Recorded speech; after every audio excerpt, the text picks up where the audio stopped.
Hello, Wildlanders. SK here. We're about to hop into the interview with Dylan. I just wanted to thank all of you for watching the video. I hope you enjoy it. I also wanted to apologize for the lower audio quality during the interview. I actually had to do it outside in the wind with earbuds instead of with my normal setup. Going forward, we probably won't have this issue, but just wanted to give a preface. Hope you enjoyed the interview. Hello, Wildlanders. SK here. And today we're going to be interviewing Dylan B. Perry once again, who is the mod pack creator of Wildlander. How you doing, Dylan? I'm doing good, dude. Thank you so much for having me on, for interviewing me. Yeah, man. Thanks for being here. It's always a pleasure. Of course. I wanted to ask, with 2023 over and the beginning of 2024 pretty much on the horizon, what are you expecting in this new year to look like for Wildlander? What are you hoping to accomplish? Oh boy. So really, the first thing that's on my list, just kind of, in the interest of taking things one step at a time, most of my focus is really on getting this next update out. It's obviously been a long time since we had an update of any kind, and we have a lot of really cool stuff that's going into it that I think would just be super nice to kind of hand off. It's been really hard to just find time to do anything, if I'm honest. I've had to really kind of spend most of my time in my boot camp pretty much since October of last year, right? I was lucky enough to have the first little section, I had some familiarity with the material that we were covering because I have some degree of coding background, actually, thanks to Wildlander. And I was able to do more than right now. It's very, very intense. And we're kind of, me and my classmates, I think, are really just holding on for dear life as we go through. It's like at this point, it's been basically 12-hour days, most days. Sometimes it's a little less if we, I don't know, if you're like between projects, but it's been pretty intense. Mostly the work that I've been doing on Wildlander has been relegated to the weekends, right? And the benefit here is that we're very close comparatively. Like most of the work is already done. There's just a few things that are left on the table for me to do. Lizzie has been a tremendous help, surprising nobody. She's been basically the progenitor of this. You could call this update almost entirely her kind of baby, right? Especially thus far. So yeah, we have that in the works. And then, to be honest, the next thing that we would have lined up would be the continuation, the finishing of religion and of missives and jobs. But I can virtually guarantee to you that there's no way I'm going to be able to really dig into that stuff until I have, until I have graduated from this program and until my work is secure.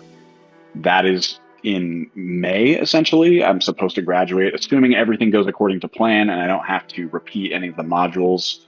I will be graduating at the very end of April. It would be amazing if I had work lined up by then. I really don't know if that's a realistic, possibility or ask, but a lot of the last stuff that we do is really geared towards searching for work and professional development. So it's not entirely unlikely. It's all I've been trying to, really reach out to and establish kind of a network via people that I know. So I'm hoping for the best. I will really have time to work on it again once I'm kind of in a stable place. It's just the reality of the situation. But I'm really looking forward to that time. I mean, I spend a lot of time, talking with Lizzie about features that we want to include. And I spend a lot of time thinking about getting back to a place where I'm able to pursue Wildlander stuff from a position of just pure passion and fun versus professional obligation. I think that makes such a big difference in just your motivation and, I mean, for one, your ability to actually do stuff. When you are relying on something, when it's your work, when it's your primary kind of means of income, there's a lot of trappings that come with that I would say are somewhat antithetical to the fun that I think is a necessary ingredient for building anything really, really awesome. Not to say that, fun is not everything that's awesome is fun all the time. Nothing that's awesome is fun all the time, but I think fun really needs to be there. And to be honest, like towards the end when the finances were really starting to hit a spot, it stopped being fun. So I'm really looking forward to getting back to that place again. No, that totally makes sense. I think you can have plenty of fun with something when it's your job. Like, let's say that you got to a point where Wildlander was your big income source. I don't think that's, I don't think that has to be a problem when it comes to the fun portion. But when you're trying to juggle multiple things at once, multiple sources of income and trying to make sure you're stable and you're not quite there yet, it can definitely feel that way. I felt that way with YouTube. Because up until like 2 weeks ago, I was working 60 hours a week and in the middle of a move and trying to find time to make YouTube videos. And not only was I not successful at that, but I was also beating myself up for not being successful. And so it's kind of one of those things where, like you said, taking a step back, getting yourself into a good spot so you can enjoy what you were doing before. So, yeah. I mean, that is exactly the kind of scenario I'm thinking of. It really is just rough. You can really get into like a dark spot where it's like you know what I'm talking about. And I do think that it makes a big difference. Yeah, it does. It becomes like a negative feedback loop in some ways. So I'm really excited for you. I wish you the best in terms of getting your job swiftly. In terms of thank you very much, your coding and stuff, how do you think that's going to affect Wildlander, post you getting a job and you kind of getting settled in? Do you think that's going to have some impact on Wildlander? Oh, yeah. That is the most exciting thing to me. I think that it's just super palpable already.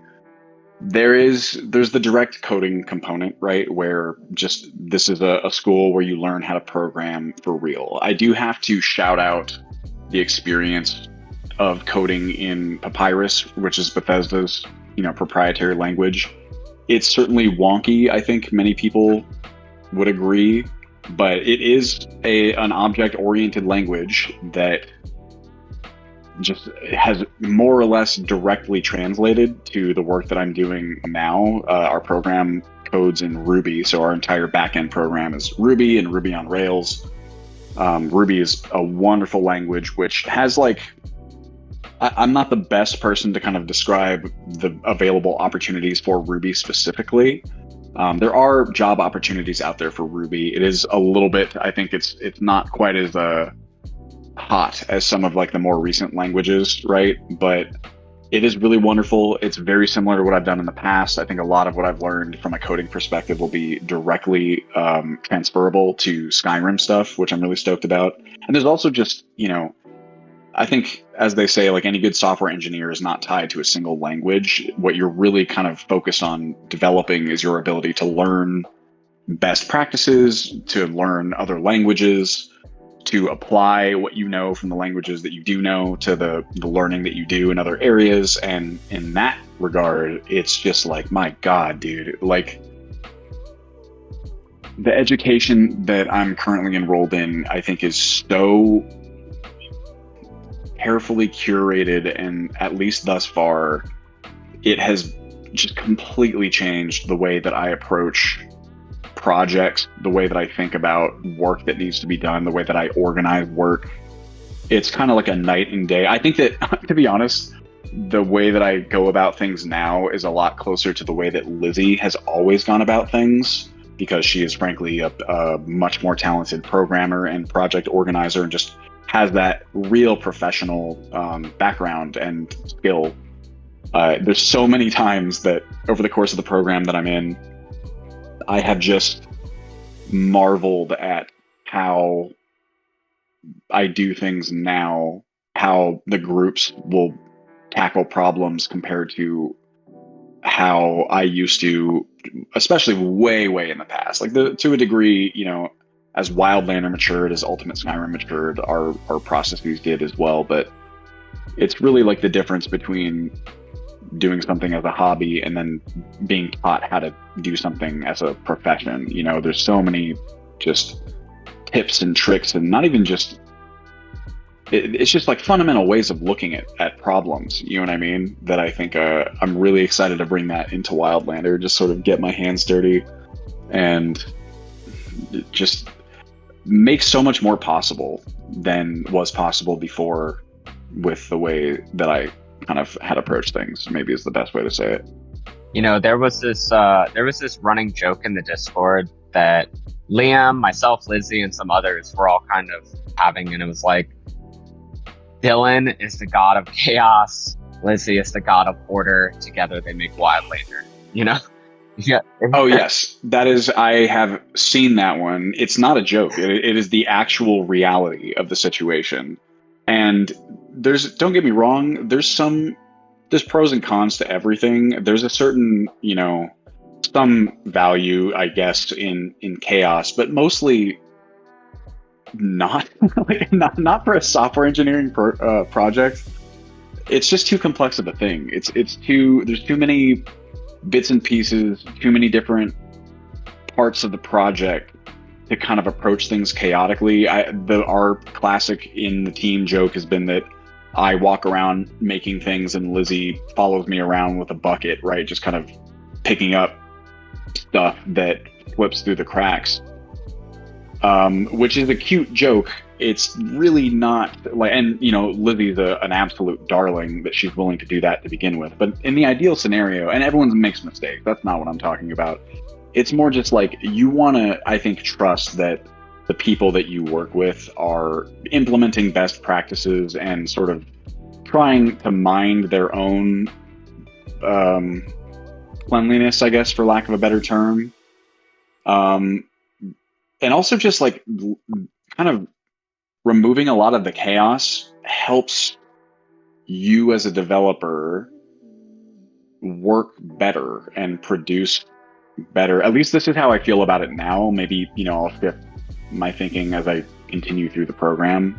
But we're about halfway through now, and this feeling has only strengthened since I've gone through it. Is like the less chaotic you are, the surer you can be that, you know, the work that you're producing is bulletproof, right? Like the more you respect best practices and the more, I guess, sanitarily you approach things and make sure your work really does reflect professional level quality. It's tested, it's mapped, it's, you know, your all of your edge cases and your bad paths and your worst case scenarios are explored and accounted for to the best of your ability.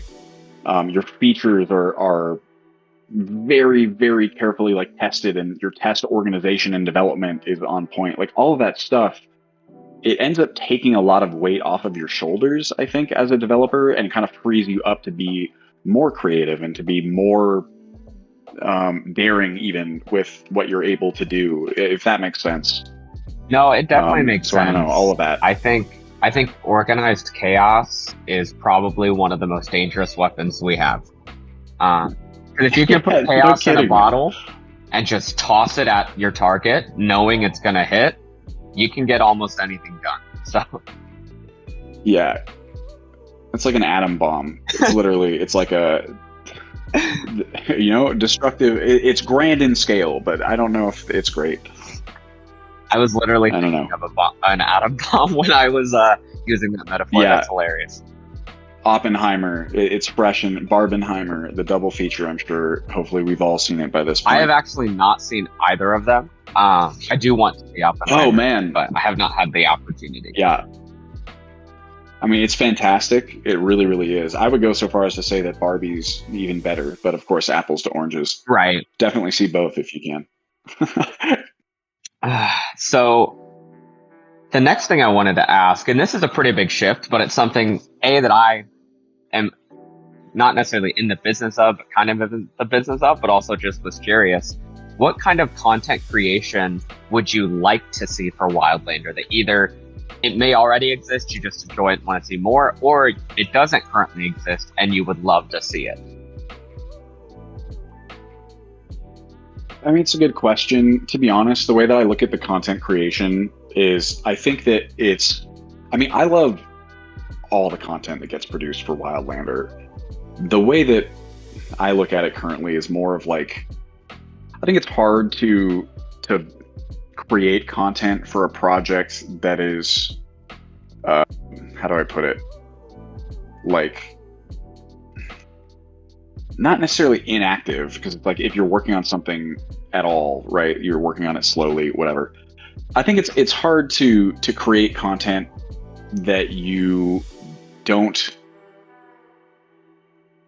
Honestly, I'll also just say it that way. I think it's hard to create content for a project that isn't active, right?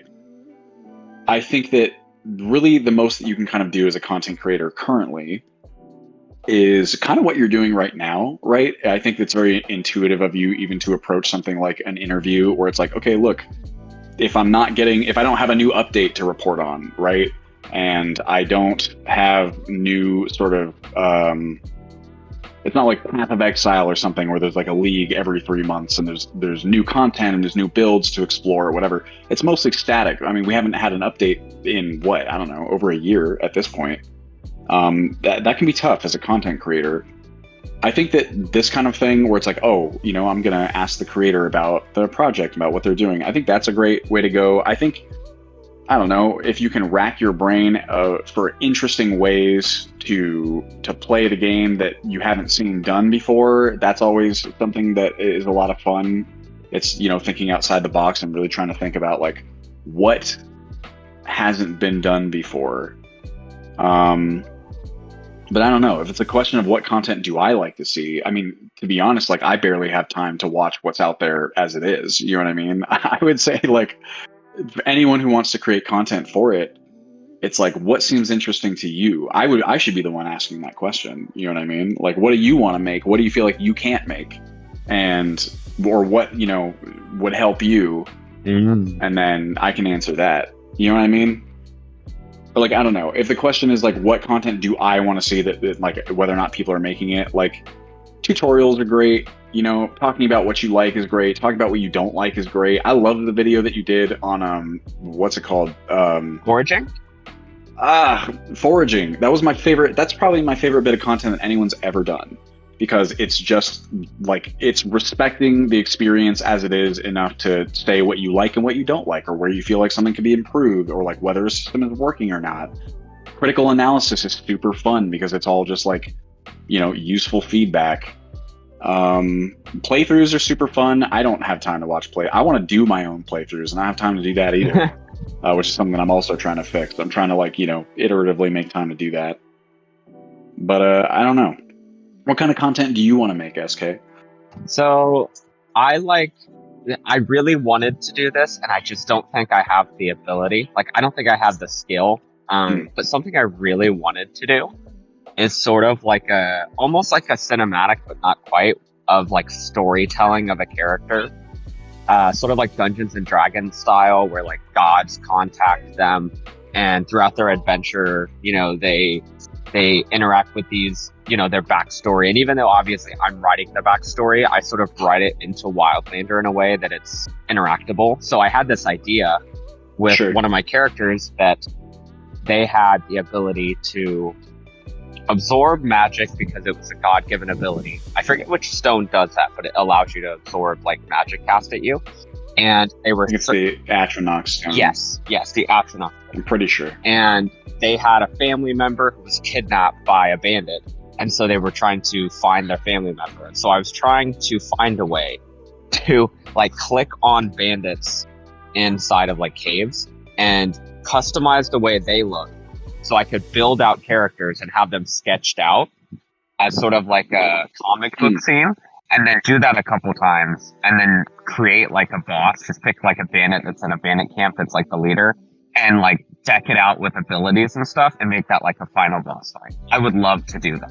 I see. Now that's like really, really grandiose, and that's like a hell of a lot of work that I don't know that Skyrim's engine could handle. But ideally, perfect world, that's what I would do.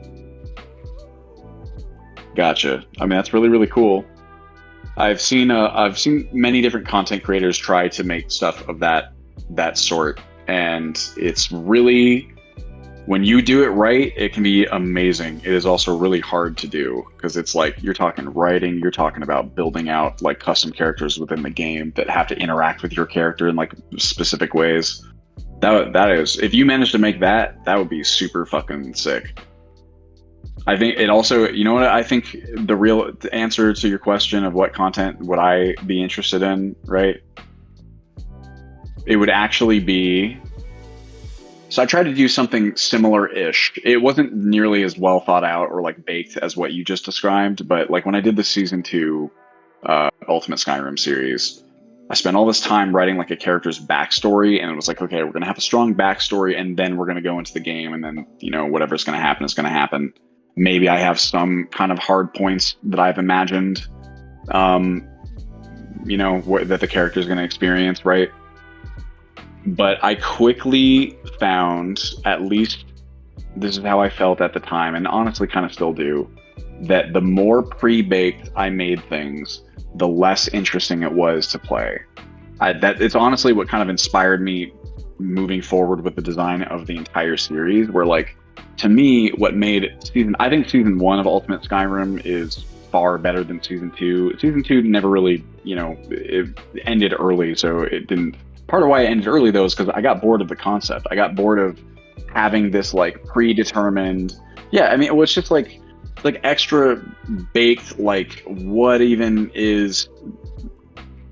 Like, all this stuff is like set in stone, and like the path that this character is gonna walk is like already set. You know what I mean? And that just takes all the fun out of it for me. I think what I've gravitated more towards now, both as a content consumer and just like a creator, is just like real emergence and like dynamic storytelling. I felt like season 1 was really special because I had a couple little ideas, like, you know, oh, maybe the backstory is like this, and, you know, oh, it was a little bit, there was something there, but really all I knew is that I was playing as this like Nord character who was shipwrecked, you know what I mean? And she was a warrior of some kind.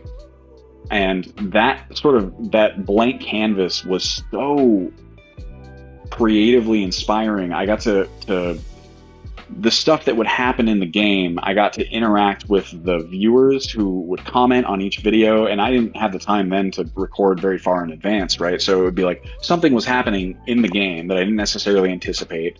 It provided like an opportunity for really interesting kind of role playing, and we would fill out the backstory that way, right? Like, we'd be like, oh, what if like this had happened in her backstory that interacted really interestingly with something that had just happened in the Let's Play, and I was like, oh fuck yeah, like that's great. And then I would talk about in the next episode how so and so commented this, and I thought that was a really great thing, so like we're gonna, you know, kind of pursue that direction. And it transformed the whole thing into this like Twitch plays Skyrim, Twitch plays Ultimate Skyrim kind of vibe, which I really, really liked. I really liked the uncertainty of it, how every sort of session I sat down to play felt like I didn't know where it was going to go, and that made it interesting. And I found, I don't know why, I mean, it just takes time, I think, to kind of find what is interesting to you, but I went into season 2 thinking that this massive, elaborate backstory was going to, you know, enhance my enjoyment of the experience, and it did the exact opposite. It made it less interesting. You know, so I realized 2 things. I actually did the same thing you did, where like I wrote this whole thing, I had this whole plan, and then I abandoned it. It was actually the last playthrough I've done, because I just needed a break. Because what I realized was I did not want to play Wildlander. I wanted to write a movie, okay? I wanted to write like an actual story, which is why I needed it to be so funneled in one specific direction. You know what I mean? And I tried to fit that. Which is awesome. It is super cool. It's just, it's like, the experience doesn't facilitate that very well. You know what I mean? Yeah, I loved the idea more than the like action of like just playing in that sense. And after I quit doing that, I was like, well, now I'm enjoying Wildlander more. because I'm not trying to shoehorn my idea into Wild. Right. And then, yeah, it's like the game is like, you know, it is what it is. It can be a great dynamic storyteller. It's also fucking Skyrim at the end of the day. So it can be wonky as hell. Yes. It's really hard to kind of make it do anything that you want it to do, that it's not specifically kind of forced to do. So yeah, then I imagine it ends up frustrating that it's like you keep running up against the tension of like, oh, I need the game to do this for the story I have written, but it fucking won't. It won't cooperate. It's like an angry, you know, tantruming child half the time. Yeah. But when you lean into that chaos, that's actually super fun. When you like embrace that, like anything happening becomes part of your character's story. That's great. That's why I've always wanted a defeat system.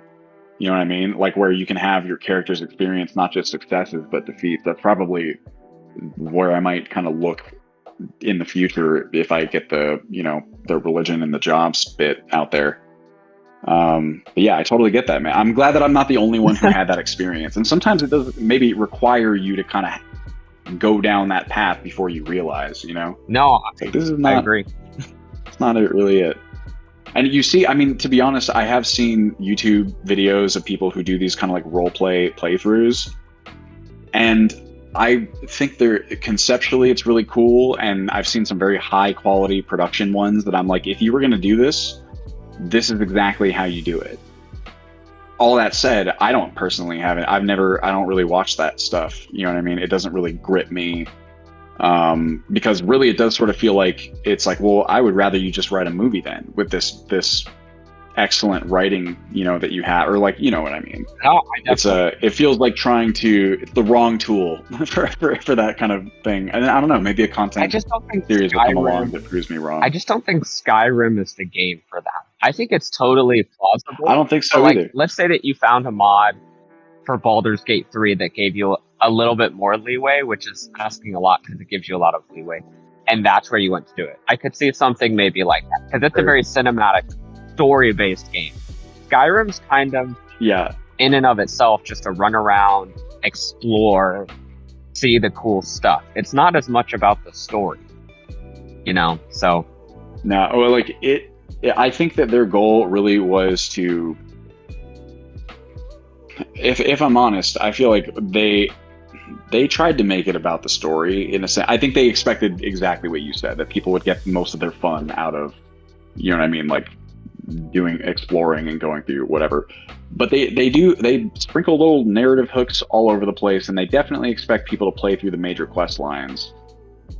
The reason I think the issue you run up against is that this is an already written story in that sense. You know what I mean? Like if it's the quest lines is the narrative content, this is not the reason it can work. I think in Baldur's Gate 3 is like Baldur's Gate 3 is all about replayability and creating a million different ways that these different scenarios, even though they're pre-baked scenarios, your character can be so different and the choices that you can make are so varied that you can tell the game wants you to play through multiple times to experience this massive amount of permutations.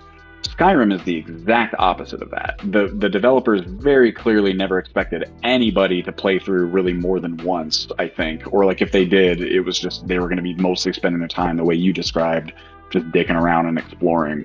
It's like there is very little permutation of Skyrim's narrative anywhere, whether it's just a little story that you stumble upon or in the quest lines. It's why kind of building a more dynamic possible narrative is such a challenge, and it's taken 10 years of modding expertise to make some of these quest lines semi more interesting and make them semi more suitable for repeated playthroughs. No, I fully agree. I think you hit the nail on the head. Yeah. I do know you got to hop here shortly, so I'm gonna rapid fire. We're gonna do a quick question or a word association game that I mentioned to you previously. So, when it comes to current Wildlander, what comes to your mind when I say each of these words? The first word, Wildlander. Scary. Scary.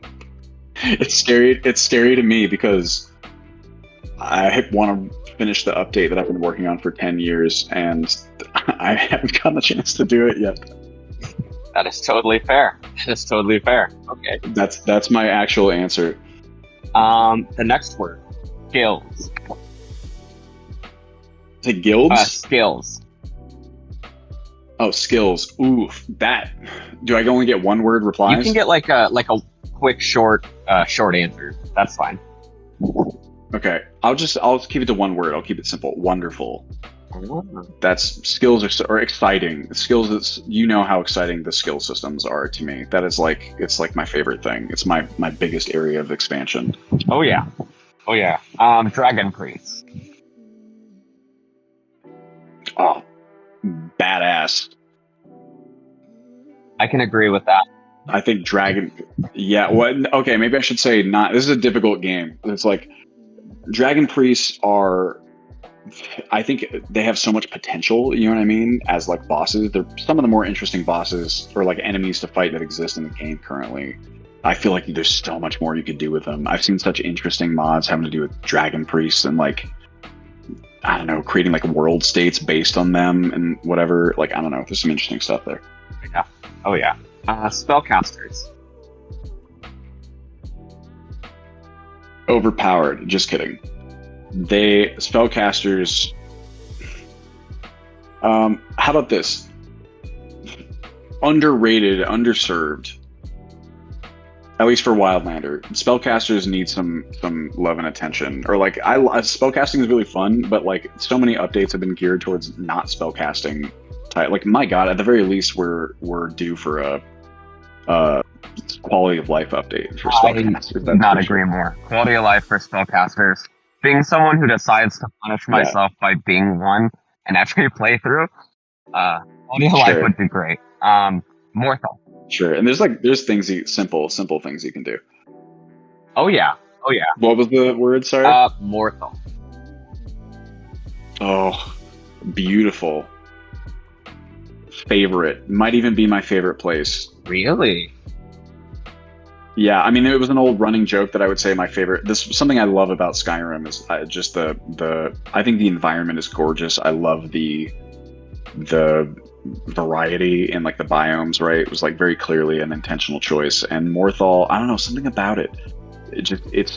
Maybe it's because it's supposed to be sort of ugly and gross. You know what I mean?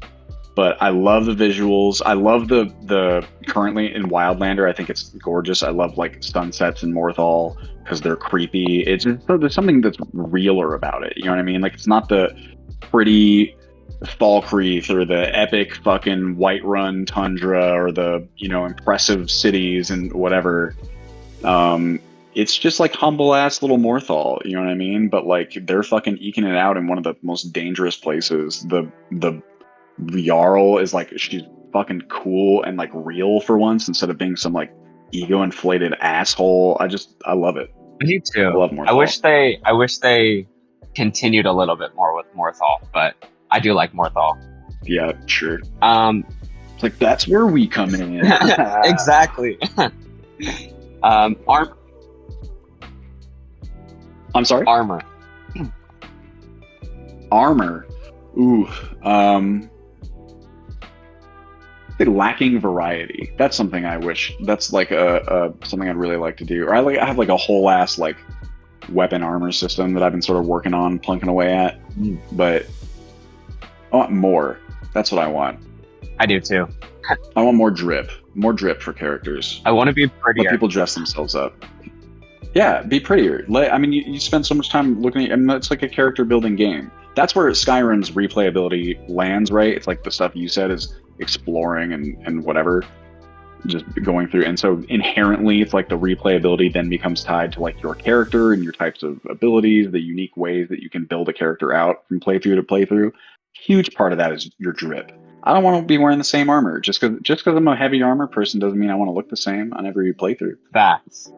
This is where other packs do it just a million times better than Wildlander does, because that's never been the focus historically, and then development is slowed. Illusion.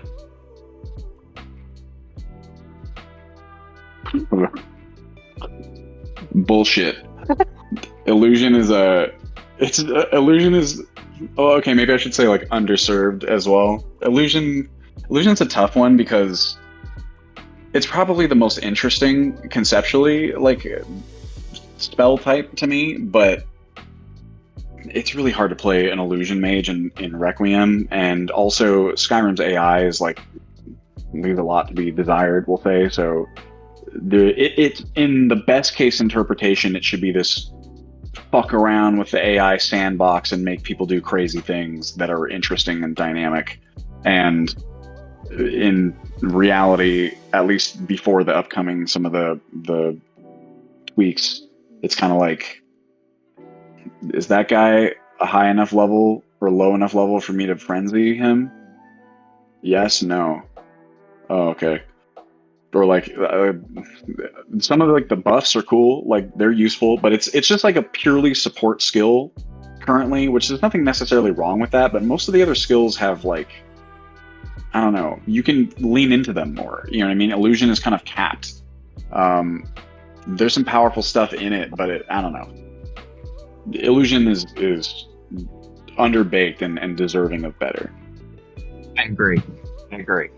Necromancy. Oh, exciting. That's another one. Necromancy, I just love the concept. I feel like necromancy can drive such interesting dynamic gameplay if designed right. I love the idea of like gathering little like bits and pieces of people to like make stuff, like anything that encourages you to go out and interact with the world, right? Which also encourages other crazy things to happen. It's like, I want a necromancy system where I can like choose different bones, you know what I mean? They're gonna make a skeleton of a certain kind or something, you know what I mean? Or like, I don't know, a lot of potential, high potential. That's what I'd say for necromancy. Yeah, there was when I was modding, which was terrible. Okay, I do not miss modding my game, but when I was modding my game, somebody made a mod where bodies would have different, and like you used perks for this too. Bodies would have different pieces like scattered when you killed them, so you could find like right hand, left hand, and you had to have one of each to build, your creature, which was super cool. Like you said, it forced you in a way that you want to interact with different bodies. And then it tied into the Lich system with the Lich mod, which was super cool as well. So hopefully that's something that Wildlander could potentially have down the line. Sure, I'd love to. Do you remember what the name of the mod was by chance? I feel like I've followed most every necromancy mod that's been out there. I'll have to take a look and I'll ping you if I can find it. Gotcha. I remember even way back when Skyri, which is not a necromancy overhaul, but a perk overhaul, included some components of that. I feel like most people who are interested in necromancy have had this idea of like, let's make people collect body parts in order, like, doesn't that feel like it should be inherent to a necromancy system? Like, what is don't get me wrong, raising dead spells are cool. That's that'd be like the most baseline, like, yeah, okay, raise dead, animate a body for a little bit. That's like a parlor trick for a necromancer. You know what I mean? Like a necromancer is in a fucking cave collecting bodies to do crazy, weird experiments and like raise horrific, hellish, like homunculi. You know what I mean? Like, what if you had like midget? You could like form midget undead that like go and like just jump on enemies. And then you could build like big undead that are like hulking and just like whack away. Right? Why not? Why can't I build why can't I build something that looks like it's out of fucking Dead Space? That's what I want to be able to do as a necromancy. Let me, anything that allows me to lean into like how Skyrim and especially Requiem and then especially Wildlander on top of that can actually be like a fucking horror game sometimes, especially if you're playing fucking Dead is Dead. Oh my god. I love that. It's supposed to be scary. It's a scary world. Maybe that's why I like Morthal so much. I'm just a big Halloween fan when you peel away all my layers. That's what you've been building, a Halloween simulator. Yeah, I mean, that's why it fucking... Clearly it was important that Holidays is in there, right? With their cute little Halloween stuff. Oh, I love the holiday thing. Yep. I know you gotta run, so I'm gonna try and quickly get through. I just have two more. Gold? Okay. You say old? Gold. Gold. Oh, Boring. It's boring currently. I mean, high potential is what I would say. In fact, that's actually one of the areas in which we've done quite a lot of planning. I mean, like, maybe I should, like, where I would like it to be, it would be like interconnected. It would be a better word that I would choose. Like, I want you to be able to invest in markets and stuff. I want you to have more dynamic kind of, there's so many tools that are out there. There's so many mods that have come out over the years that make like the economy more interesting. I don't know. This is making me think of all the different stuff that we want to do and how I can't really touch it until May, practically. At least when it comes to new features, but I'm over here torturing it you. at least keeps me excited. Yeah, it really kind of I'm is. sorry. It's okay. It's a good kind of torture. It's fun. It's a good kind of torture. Sneak. Mm-hmm. Ooh.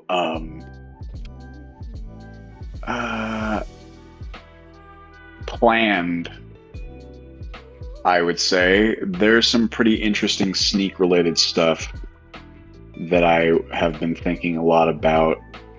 I played The Last of Us 2 finally, and I beat it on sicko mode. What is it called? Have you played that game before, SK? I've watched someone play it, but I have not played it.